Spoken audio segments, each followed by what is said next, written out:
Hello and welcome back to the news.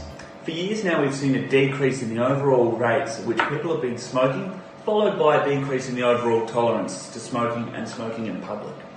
However, far more these days do we find young Australians smoking and being far more accepting of smoking as a practice. Following this trend, there has been a rise in the percentage of young people turning towards roll-your-own cigarettes as a way of beating the rising percentage in the cost of purchasing cigarettes. This has left many wondering what can be done in order to reduce the overall amount of young people smoking, as well as the amount of roll-your-own tobacco being smoked as a substitute to quitting.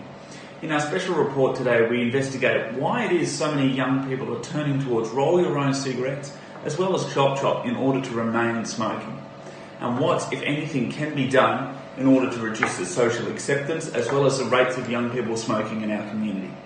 However, before we start, we'd like to begin with Roger and his interview with a young smoker who would like to remain anonymous in order to help tell us why it is that young people are smoking. Due to the increase in cigarette prices, many young people have turned to roll-your-own cigarette in a bid to lessen the damage to their wallet. We've been fortunate enough to have a young Australian people join us today in agreement to provide his side of the story. So, tell us a little about yourself. Oh, that's tough, mate. Working in a 9-to-5 corporate environment, doing more than 30 hours a week.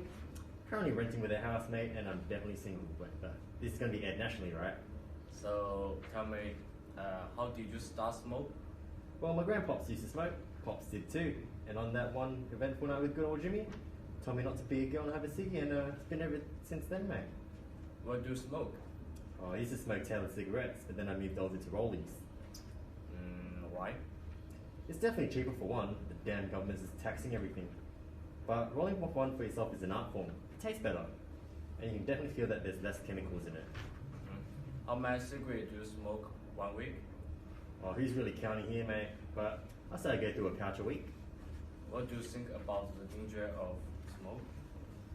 It definitely worries me seeing all those pictures on the packets. But you know, I'm still young. By the time it is of any risk, I want to quit by then, so you know what? I'll be fine. Will you quit soon?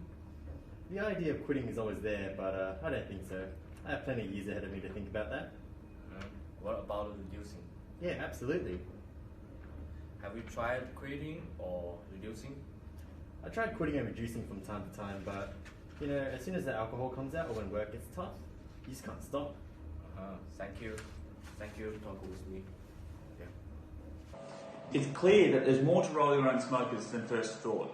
Now, we've brought in an expert to help us better understand what can be done about this scenario.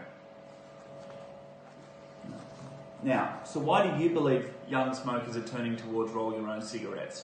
From our interviews, it's clear that there's a variety of reasons in which young people are turning towards roll-your-own cigarettes. The first of this is, of course, cost. With the increase in costs in cigarette prices, people are looking for a far easier and cheaper way to still get their fix.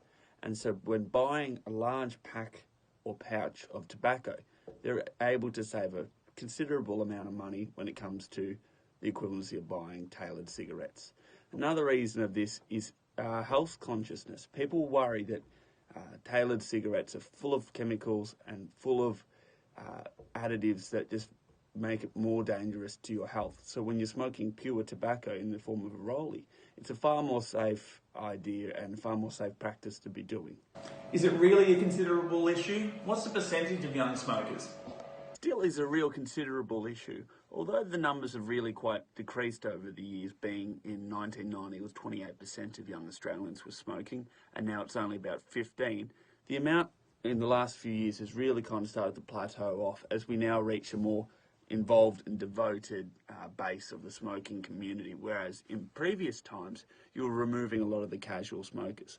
So for now it's really important just to start chipping into that die-hard pack-a-day smoking kind of people.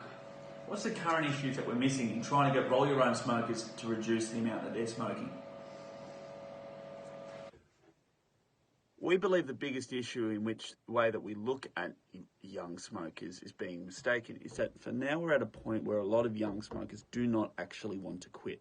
In previous times and with different age demographics, you can find that, hey, you can argue do it for your family, do it for your health, and for a variety of different reasons. But many young smokers don't believe that they want to quit in the near future, and that they're more thinking about it as a long-term kind of thing that they will have to do. So what people are forgetting is that these people now really actually want to smoke, and that it's a socially accepted thing to do. So to say to these people, hey, cut out an entire part of your life and a part of your social identity is quite a harder thing to do. So for us, our attitude is now to understand why they want to continue smoking and why it is that so few are actually devoted to quit. What solution do you propose to smokers as well as roll your own smokers? The solution that we pose is the idea of taking a 5-second break into order to have a think, have a reflection, and just decide whether you really want that cigarette or not. We've found that many young people get caught out when their friends go, do you want to go for a smoke? And they often just go, yes, absolutely. Whereas we believe that what they should be doing is taking a 5-second break and really reflecting on what they want to be doing. Often or not, they'll be involved in something already at the time, and so they'll have to be putting that down to go for a cigarette. So maybe if they take a second to reflect and go, well, currently I'm doing something important, I'll come back and have a cigarette another time, we believe that that would reduce the overall amount in which people are smoking. So our idea is running an ad campaign based around that principle, the idea of reducing the amount of cigarettes overall smoked, which is overall... This overall will mean that less people are smoking and it's better for their health. Although it's not quitting, which there is an issue there, but we do believe that that minor trade-off will result in an overall healthier community. Why do you propose reducing as opposed to quitting? Shouldn't we be encouraging people to quit?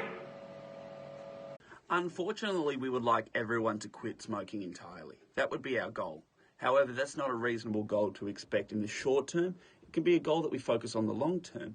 However, the goal should currently be in just reducing the overall amount of harm.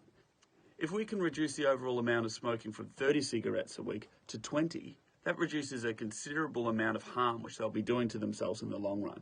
So although they're still smoking and also there's still significant detriments to their health, the overall result will mean that there is still a healthier community than what there was before. Well, we hope this can help.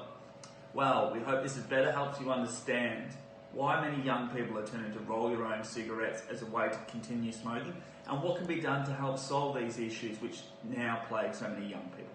Good night.